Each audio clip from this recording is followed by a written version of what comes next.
Thierry Henry a lâché un énorme indice sur le futur de Zidane. Pour le connaître, restez bien connectés, on en parle tout de suite. Bonjour à toutes et à tous, bienvenue dans ce nouveau JT Foot Mercato. On vous l'a annoncé il y a quelques jours, ZZ veut reprendre du service. On ne sait pas encore où il va poser ses valises. Enfin, Titi Henry, lui, il a l'air d'avoir quelques infos exclusives. Consultant sur la chaîne américaine CBS Sport, Thierry Henry a été questionné sur le futur de Zinedine Zidane. Plus précisément, ils lui ont demandé s'il allait rejoindre son ancien club, la Juve. Je pense qu'il attend l'équipe nationale, je ne vais donc pas aller là-bas. Je ne pense pas qu'il ira là-bas, je pense qu'il attend une chose et une seule chose, et c'est l'équipe nationale. Il n'a aucun doute sur sa future destination. Mais ça risque de coincer, Noël Le Graët fait toujours autant confiance à Didier Deschamps. Questionné à propos de l'homme qui va diriger sa 3e Coupe du Monde comme coach dans les colonnes du Parisien, le président de la FFF assure qu'il est prioritaire dans ses choix. On se verra après le mondial et on parlera. On travaille ensemble depuis 10 ans, on se connaît assez. Il a envie de réussir une grande Coupe du Monde. S'il remplit sa mission et souhaite poursuivre après le mondial, il sera prioritaire. Je ne me verrai pas lui dire alors « Votre temps est révolu », il aura la main, ce poste lui va comme un gant. Qui peut se prévaloir d'un tel palmarès? Qui? Pour rappel, le contrat qui lie Deschamps à l'équipe de France prend fin après la compétition au Qatar. Bon, du coup, prendre les rênes de la sélection, ça risque d'être compliqué pour Zidane, à moins d'un fiasco. Il ne lui reste donc plus qu'à espérer retrouver le banc d'un gros club européen. Et bien sûr, on pense directement à un nouveau retour au Real Madrid, et c'est bien possible, mais en juin 2024, car lors d'un entretien accordé à Prime Video en mai, Carlo Ancelotti a admis qu'il prendrait sa retraite à l'issue de son contrat avec le Real qui se termine en 2024. Pour l'instant, le meilleur candidat pour lui succéder, c'est Zidane, car il est libre et connaît très bien la maison, puisqu'il a déjà gagné 3 Ligues des Champions avec la Casablanca en tant que coach. Mais bon, le Français avait posé sa démission en mai 2021 à cause de différends avec les dirigeants, pas sûr qu'il souhaite recommencer. Alors, pourquoi pas la Juventus? Massimiliano Allegri se fait fusiller par la presse italienne pour ses choix tactiques.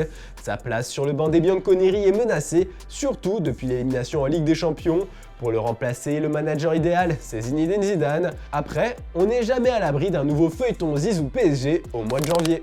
Dans le reste de l'actu, l'élimination en Ligue des Champions va avoir de lourdes conséquences pour le FC Barcelone. Tout d'abord, il y a surtout l'aspect financier. Cet été, le FC Barcelone a bien dépensé sur le mercato et les dirigeants barcelonais ont misé sur une qualification en quart de finale pour équilibrer les comptes. Divers médias catalans indiquent que même un sacre en Europa League ne compenserait pas les pertes. De plus, le club perd du prestige. Qui a envie de signer pour un club éliminé tous les ans à LDC? Et ces mauvais résultats pourraient pousser Xavi vers la sortie, mais ce dernier s'est montré déterminé à remporter tous les autres titres possibles cette saison avec le Barça. Tenemos 4 títulos en juego esta temporada. Hemos perdido una de las más importantes, que es la Champions, y a partir de ahí competir las 4, ¿no? Queda mucha temporada y hay que afrontarla, hay que seguir. Tout ça nous amène à vous poser la question du jour. Est-ce que ce nouveau Barça, dirigé par Xavi, vous a déçu? Peut-il gagner au moins un trophée cette saison? On a hâte de lire vos avis en commentaire. Hier, avec notre partenaire Unibet, on vous offrait la possibilité de gagner le maillot de votre choix. Pour gagner, rien de plus simple, il fallait trouver le score exact de Francfort OM. Notre cher Stéphane l'avait trouvé, 2-1 pour Francfort. Et le nom de l'euro élu s'affiche juste en bas, bravo à toi. Il n'y a pas que le Barça qui a vécu un terrible fiasco en Ligue des Champions, la Juventus aussi, et les Bianconeri prévoient de mettre une dizaine de joueurs dehors. Ce jeudi, la Gazzetta dello Sport et le Corriere dello Sport ont dressé la liste des joueurs qui partiront cet hiver, voire à l'été 2023. Selon le journal au papier rose, Alexandro, Juan Cuadrado, Angel Di Maria, Adrien Rabiot et Weston McKennie ne seront plus là l'an prochain. Et dans la catégorie incertitude, les deux médias transalpins ont cité les noms de Leonardo Bonucci, Moise Kean, Nicolo Fagioli, Federico Gatti, Leandro Paredes et Arkadiusz Milik. Mais le Polonais est bien parti pour rester, sacré ménage tout de même.